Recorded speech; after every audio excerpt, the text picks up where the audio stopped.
office and the police department is key to crime prevention. Today, I would like to commend the dedication and diligent work of Prince George's County Police Department's robbery unit, carjacking interdiction unit, Washington Area Vehicle Enforcement Team, and Narcotics Enforcement Division. Over the last few months, individuals have been terrorizing our community by robbing ATMs. But through the outstanding work of our police department, sharing intelligence and working together with our agency partners, we have now arrested suspects in this violent crime spree. Our residents and businesses face the disturbing reality and possibilities. They face the disturbing reality and possibilities of these crimes way too often. And we thank the men and women of the Prince George's County Police Department who wear the uniform for their tireless work.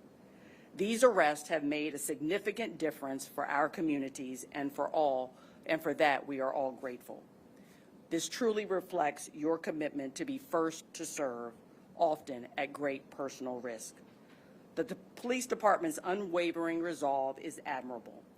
As we join here today, let us remember that our work is not done.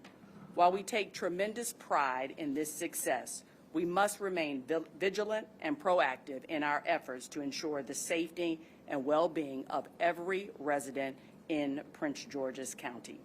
Every resident should not only be safe, but feel safe. Once again, I want to thank you, Chief Aziz, and the Prince George's County Police Department on this significant breakthrough, and I know you'll explain more about it this morning. We recognize and applaud your dedication, your courage, and your commitment to making us safe each and every day, and we thank you for your hard work in apprehending these criminals. Chief Aziz. Thank you. Good morning. Thank you to our Acting County Executive, Ms. Tyra Jackson. Thank you for those comments and your continued support, as well as the Acting CAO, Barry Stanton, to my right. We appreciate you both so much. I'm pleased to announce, following a very extensive investigation, the Prince George's County Police Department's Bureau of Investigations Robbery Unit identified and charged 3 individuals in connection with multiple ATM robberies that occurred in Prince George's County since late January. These significant arrests stand as a testament to the hard work and dedication by the PGPD Robbery Unit. This investigation also included assistance from detectives assigned to the PGPD Carjacking Interdiction Unit, the PGPD Washington Area Vehicle Enforcement Team, known as WAVE, and the PGPD Narcotics Enforcement Division. Our detectives and command team, led by Deputy Chief O'Lear, the Bureau of Investigation, have been tirelessly investigating multiple ATM robberies that have left our businesses concerned for their safety. Special thanks to Sergeant McAveety, Detective Ashby Hoffman III of PGPD, and Detective Sergeant Val Barnes of DC Metropolitan Police Department. Through diligent investigative techniques and collaboration with our law enforcement partners across the DMV and region, our robbery unit was able to apprehend 34-year-old Maurice Roots of Washington, D.C., 33-year-old Jeff Cruz of Washington, D.C., and 39-year-old David Walker of Washington, D.C. In 5 completed robberies, the suspect used hydraulic rescue tools, commonly called the jaws of life, to break into ATM machines and steal tens of thousands of dollars in cash. Detectives estimate that approximately $200,000 was stolen during these robberies. Cruz is currently facing 43 charges. Walker is facing 45 charges, and Roots 7 charges. Roots is in the custody of the Prince George's County Department of Correction. Cruz and Walker are in the custody of Washington, D.C., pending extradition to Prince George's County. This is still an open and active investigation. To the men and women who worked around the clock to bring these suspects to justice, Your commitment to serve Prince George's County not only solved these robberies, but also you restored a sense of security to our residents and our businesses. We look forward to passing the baton of justice to our state attorney, Aisha Braveboy, and her office, who partner with us in our march to make our county the safest county in the nation. If anyone has any information relevant to this investigation, they are urged to call 301-516-2830 and refer to case number 25-00-12539. That's 25-00-12539. And you may also contact Crime Solvers online at www.pgcrimesolvers.com.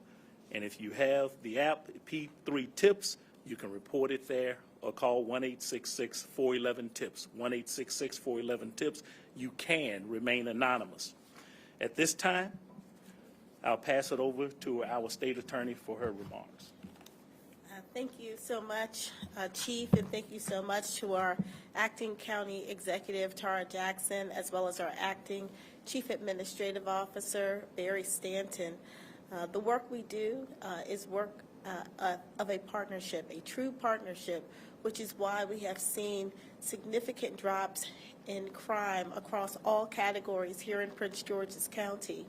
And with these arrests, we will see continued decreases in crimes, especially those involving commercial robberies, because these robberies committed by these individuals and potentially others were very, very significant in terms of the number of commercial robberies in our county. So their arrests, we believe, will put a huge dent in commercial robberies here in the county.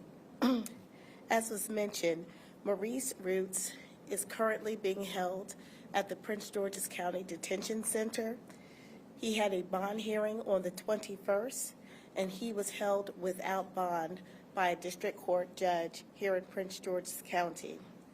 The other two individuals are being held in the District of Columbia, so we will work through the extradition process with our partners in Washington, D.C.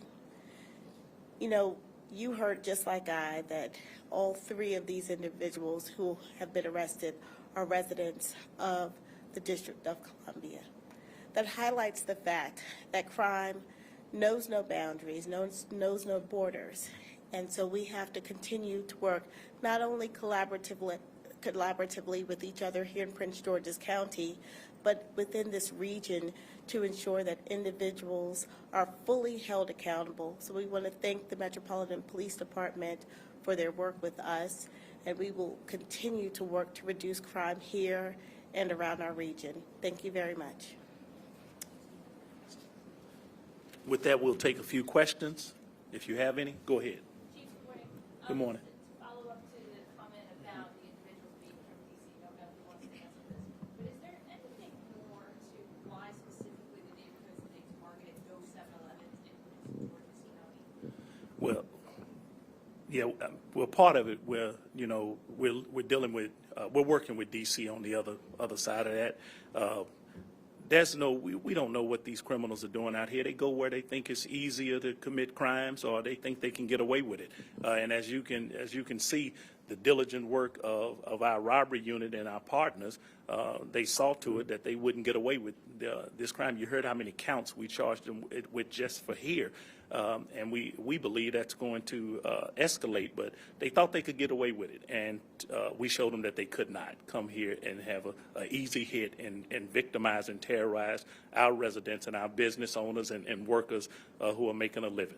And Chief, to follow up to that, can you talk a little bit more about what it was that finally got them caught, and then go into some of the charges? Two of them are facing over 40 charges. Well, again, diligent investigative techniques we've been using. You heard me mention Sergeant McAveety and the work that they've been doing. They've been focused on this from the very onstart when we realized that they were connected and trends were made, and then we put it together. And those detectives, I say Prince George's County, law enforcement as a whole, but Prince George's County Police, we have some of the best detectives, the best men and women who do this job, they put those pieces together, as I say, like a puzzle, and we were able to arrest them. Criminals make mistakes. And they think they can get away with these things, but we have people on this side, on the great side and good side of justice, who want to, make sure that these people are brought to justice, and we did. We put those things together. Chief, I can't help but notice that Mr. Cruz, 2017, was sentenced to a good deal of time in the federal system for doing basically exactly this. 121 months in 2017. Did he just get out? Did he just get out and start doing this again? Well, our understanding is that he served 8 years under a RICO case, and he got out. And he evidently got out and went back to his old ways.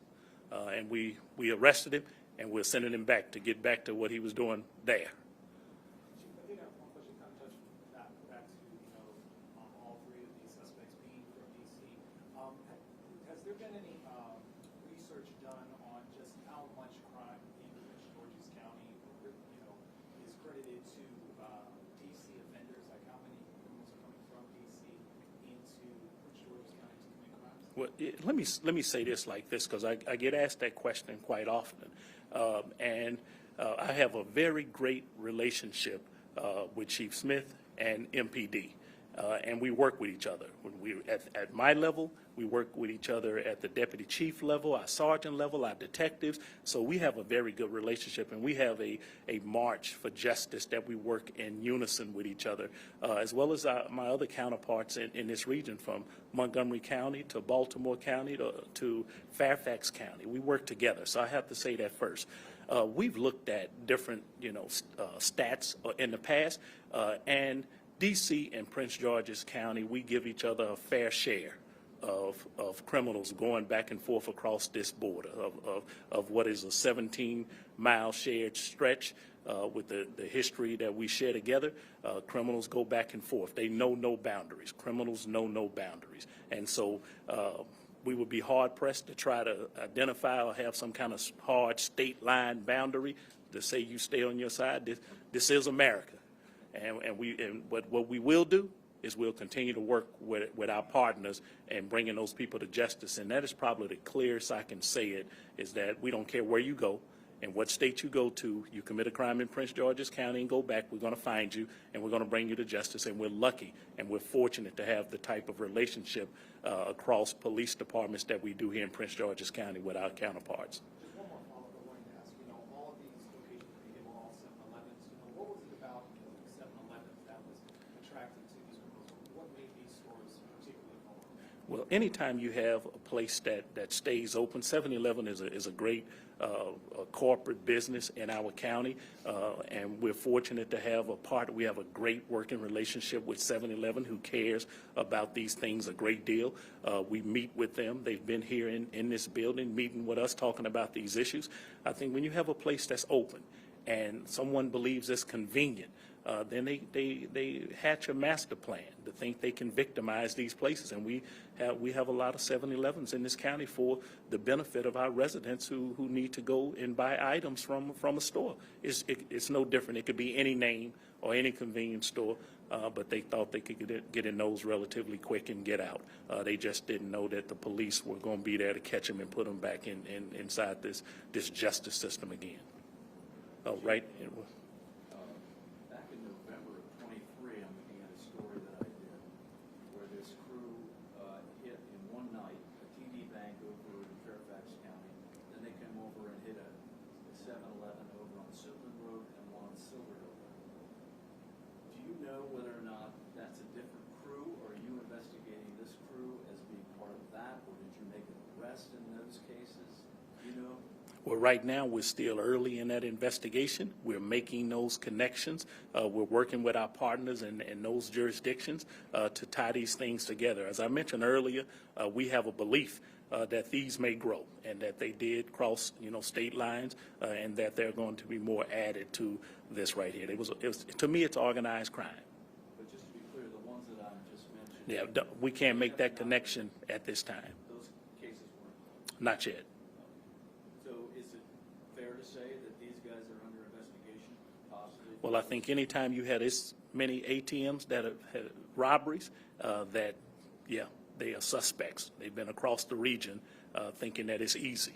And obviously we're here today to tell all the criminals who they told this was easy and you can do it, that it's not so easy. They're facing a lot of counts and a lot of time. Well, right. I had a question, just to clarify, with the person who faced charges before and served them, he faced that here in PG as well? I can't answer that.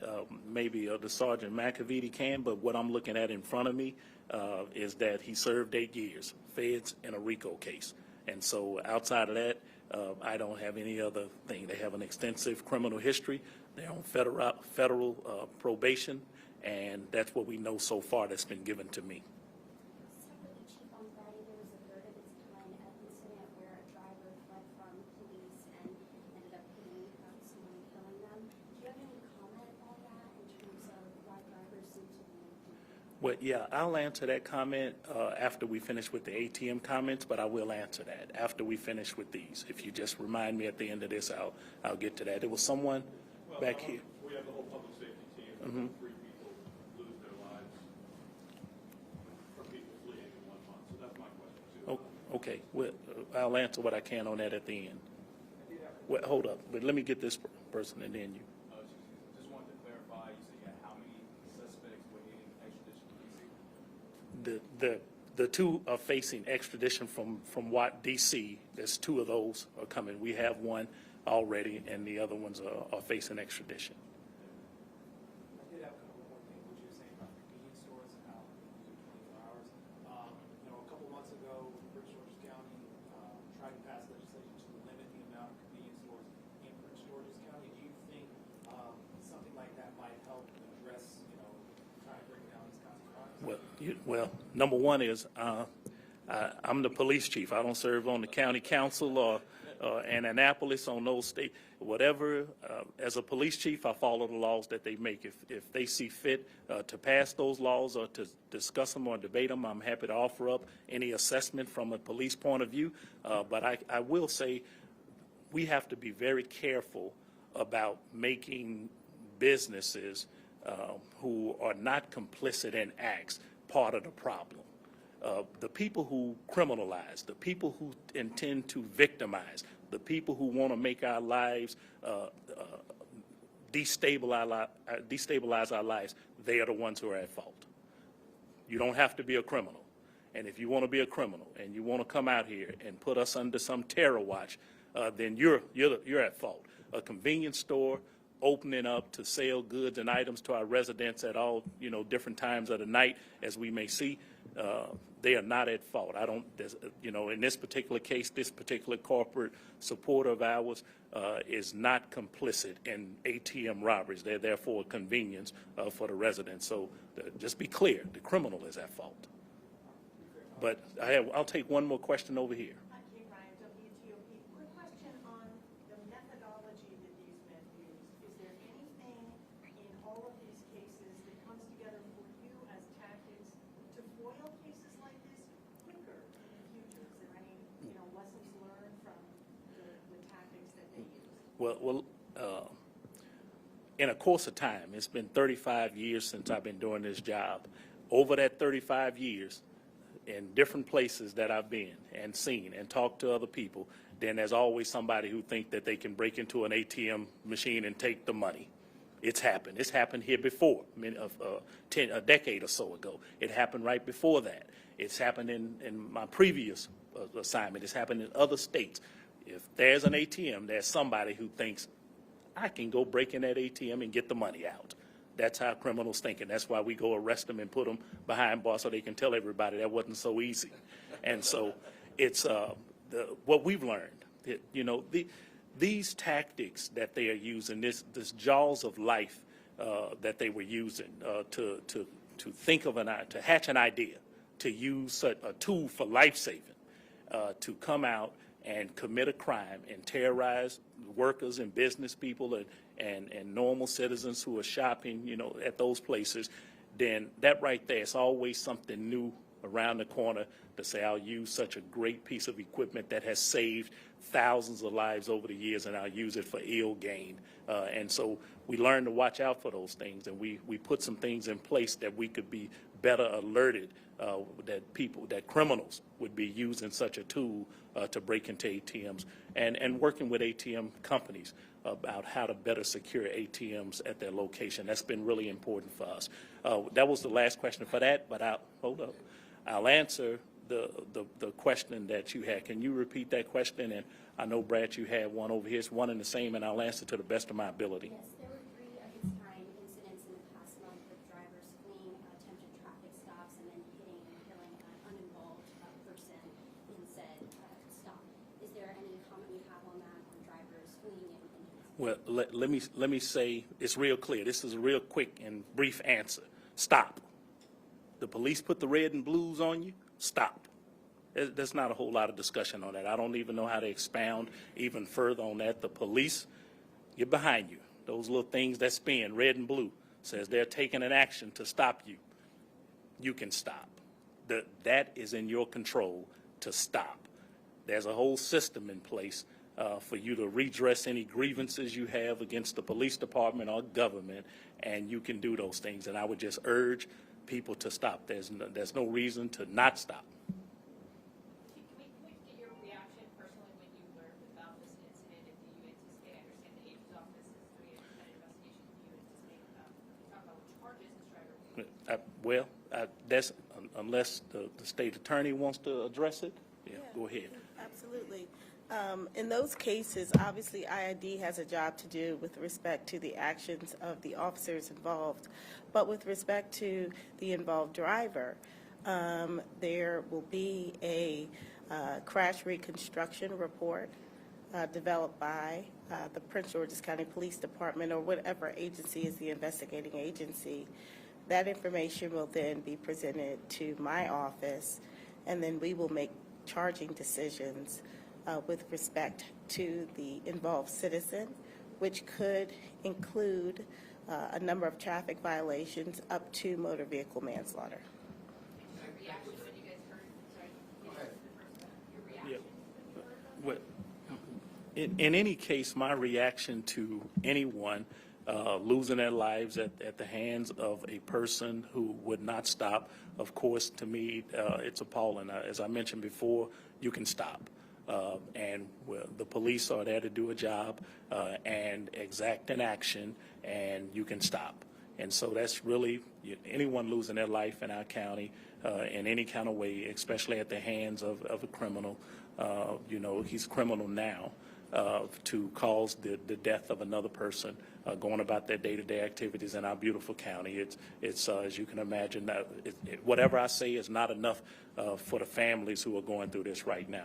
I couldn't even reach that level of things being to that extent, and I don't think I could have any further comment to deal with those things that are happening in our county. I just if I could say anything to leave you with, again, if you could express this in all media outlets, that the people who are doing these things, they have a right to stop, and you can exercise it at any time.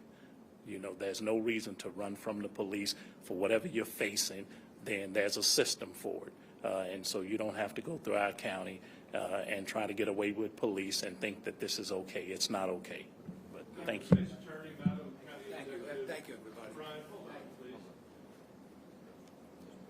Hold up. If that's if they want to answer. Madam County Executive, look, on this subject, what can you do to tell this community, don't run? I mean, can you prosecute it?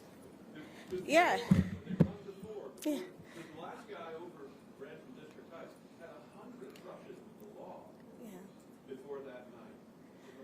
Let me tell you. Stop these people from running. Let me tell you, whatever the charges that you are being stopped with, which typically in these cases are traffic offenses, that the consequences of those violations are nowhere near the consequences you're going to face when you flee, when your car spins out of control, hits another vehicle, and someone dies.